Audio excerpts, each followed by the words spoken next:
Sleep makes no sense. It leaves us completely defenseless for hours on end, and it probably isn't even for saving energy either. Compared to just laying around awake, sleep will save you about 100 calories or a banana of slightly above average. Human needs about 8 hours of sleep a night, but our animal friends vary widely. Koalas prefer 22 hours, bunnies about 9, elephant needs just 4. And however badly your day is going, I would like to invite you to just enjoy this picture of an elephant calf taking a nap for a moment. There, that's better, isn't it? But whatever sleep is, for it's so essential that nature weird it into almost every half-intelligent organism on the planet. For example, dolphins. If they slept like us, they would drown because they don't have gills and they need oxygen. So they sleep unihemispherically. That is, they float just below the water and one side of their brain sleeps while the other stays awake. Then they swap over. Human death rehearsal. Oh, excuse me, I mean sleep is a bit more straightforward. Spot of hysterical crying and it's off to the land of Nod. Stage 1. Brain waves slow down a bit. Stage 2. Your pulse will slow down and you'll begin producing sleep spindles, which are little bursts of brain waves that, while we don't know what they do exactly, but they look a bit like that. So yeah, stage 3 and 4 are the deepest levels of sleep. Growth hormone is released, tissue is being repaired. Then stage 5, rapid eye movement. Your brain kindly paralyzes your body, mostly. The eyes roll about and the face twitches. Brain waves go mental, and this is where about 80% of dreams occur. Anyway, the funny part about all of this, of course, is when we are not dreaming.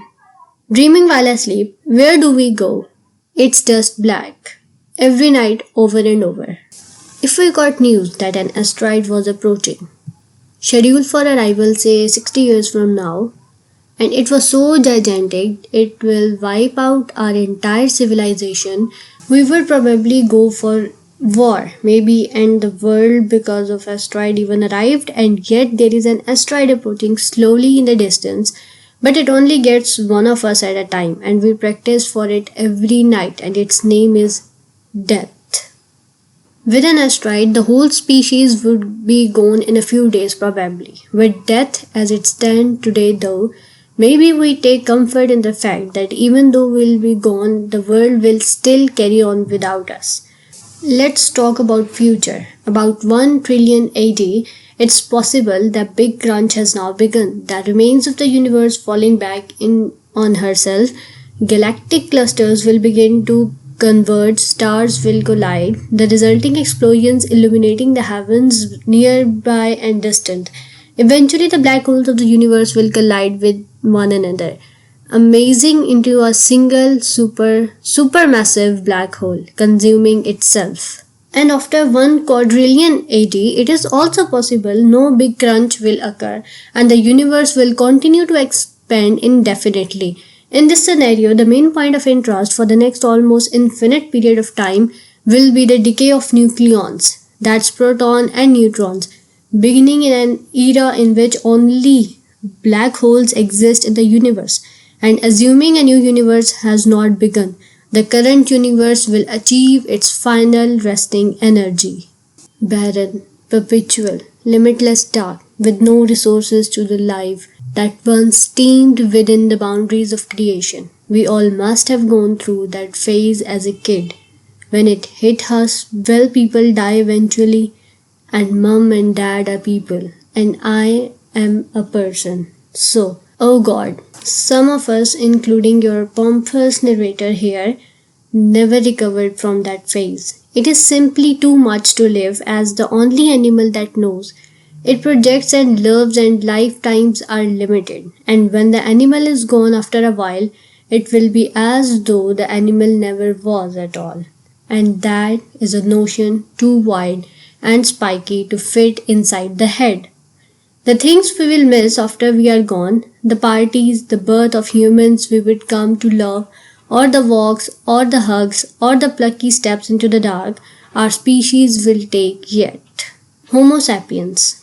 More like the only animal conscious of its approaching demise and conscious of the world's approaching demise too. I suspect you, like me, have run into These people in life who are terribly clever and yet terribly broken because they have looked into the abyss and concluded that on a long enough time scale and in a universe so wide and apparently indifferent, we have no ultimate significance and the point has dropped out of everything from them. But there is a middle way. If we all just go off to the dark, act, because the world is just as fantastical as it is horrific. And it's just as arbitrary to lose hope as it is to find it. If everything was forever, would that really change so much? 80 years of a trillion. Beer would still taste just as good. And maybe tomorrow we'll kill aging and death and stay up infinitely past bedtime. But as it stands today, we don't have the science yet, and so God fearing or not, we have to find some way of making peace with a thing. For you, it might be religion or some variant of spirituality, and fair enough, but I'll tell you what works for me personally though. When it's late and I can't sleep and the abyss starts whispering about how I'm going to go into dark one day, I keep in mind that whether I like it or not, I am a part of something bigger, an experiment conducted across the entire planet, conducted across all of history, called us. Somewhere in the future we are gone and someone who loves us is remembering us. Somewhere ahead of that they are gone and someone who loves them is remembering them. The interminable rise and the fall of generation. How many of us have been and gone down here since we become Homo sapiens? Billions, and the very least. To have stubbed one toes, to have heard a new word and looked it up, to have yelled at the GPS as though it's the GPS fault you got lost, or something equally disgusting and quietly though oneself. I have fallen in love with you, haven't I? Just to have been anything but a weird honored. If sleep is just death being shy, then waking up is just atoms being miraculous. The fact that for about 80 years atoms know they are even atoms at all, courtesy of human begins. Birth, death, the silly bit in between. If none of it has any significance, if on a cosmic scale none of it matters, does that really matter? We won't last forever, but while we are here, what a silly decision it would be to waste our day out in the cosmos. That brief period of time when matter woke up on a world as interesting as this one, with hair and as excellent as yours, with all the other talking carbon units around us, who we can hang out with and be fond of and talking to and keep the abyss and well at bay. And if all that wasn't enough, just in case, in the word of Ursula, a human who left us just last year, when I take you to the valley, you will see the blue hills on the left and blue hills on the right, the rainbow and the vineyards under the rainbow late in the rainy season, and maybe you'll say, there it is, that's it. But I'll say a little farther, and we'll go on. I hope and you will see the roofs of the little towns and the hillsides, yellow with wild oats, a buzzard soaring and a woman singing by the shadow of creek in the dry season.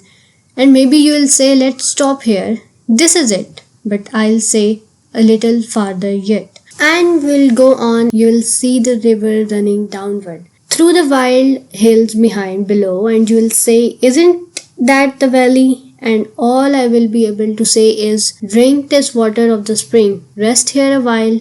We have a long way yet to go, and I can't go without you.